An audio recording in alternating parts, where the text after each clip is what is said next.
Alert Weather Team.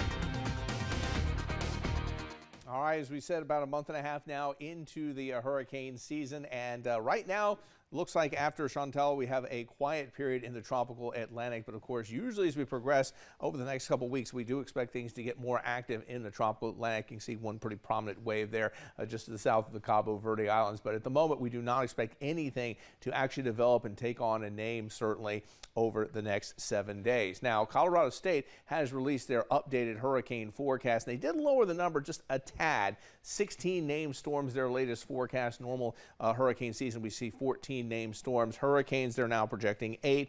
7 is a normal number, and they're also projecting 3 major hurricanes. So just slightly above normal for the hurricane season is the forecast right now for Colorado State. So we'll say normal to slightly above normal on average for most of the hurricane forecast for this season. All right, for the rest of tonight, not a lot of thunderstorm activity out there. Probably at best about a 20% chance of a stray shower or a thunderstorm. Otherwise, muggy, you know the drill right now. 74 degrees just does not cool off very much at night. And you can see that chance of thunderstorms hovering in the 10 to 20% range. And then for tomorrow, probably a little better chance that things are going to be a little more active. I think that sea breeze boundary a little more active tomorrow with some scattered storms. So heat, scattered storms, the two things you need to remember for your weekend forecast. It is going to be a little hotter, 92 degrees for the high. It was 90 degrees. That probably means the heat index value gets over 100 degrees. So really careful. Make sure you're drinking plenty of water if you're outside. Take frequent breaks. Look at that. The heat index could spike as high as 103. Not really that far away from heat advisory criteria. And again, not much of a chance of a thunderstorm first thing in the morning, but the chance does spike a little bit here as we head into the early part of tomorrow afternoon.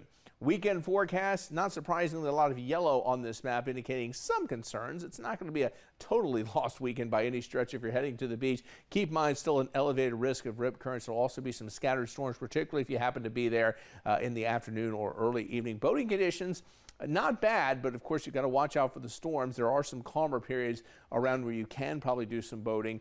Grilling outside, check the radar. Obviously intense heat could be a bit of a concern if you're grilling outside for lunch or dinner. Yard work, hot and muggy conditions, occasional downpours, and if you're going to be golfing, watch out for that heat index value over 100 in the afternoon. Lightning or a rain risk, certainly a possibility as well. You're not encountering that at the moment, though. First Alert Digital Doppler. A couple of showers now, it looks like forming just now in Brunswick County. You can see another shower just off the coast of Wrightsville Beach. Again, these are very small showers, not amounting to much, but you can see a little shower there off the coast of Wrightsville Beach and Masonboro Island. Bigger picture, stronger thunderstorms right now in western sections of North Carolina. At least one severe thunderstorm warning between Asheville and Charlotte, and more big storms forming in Georgia, and a couple more storms now firing up in South Carolina. Hour-by-hour forecast model not really showing a lot of activity, though, in southeastern North Carolina, at least for the rest of tonight. But tomorrow, a different story. You can see at least a better chance of some scattered storms firing by 2 or 3 p.m. tomorrow afternoon. 7-day forecast, pretty much the same forecast for Saturday and Sunday. Lower 90s for highs, heat index over 100. Watch out for scattered storms afternoon and evening, and we'll see probably even better thunderstorm chances by the middle of next week as highs fall into the 80s. It's been 1 week since floodwaters surged through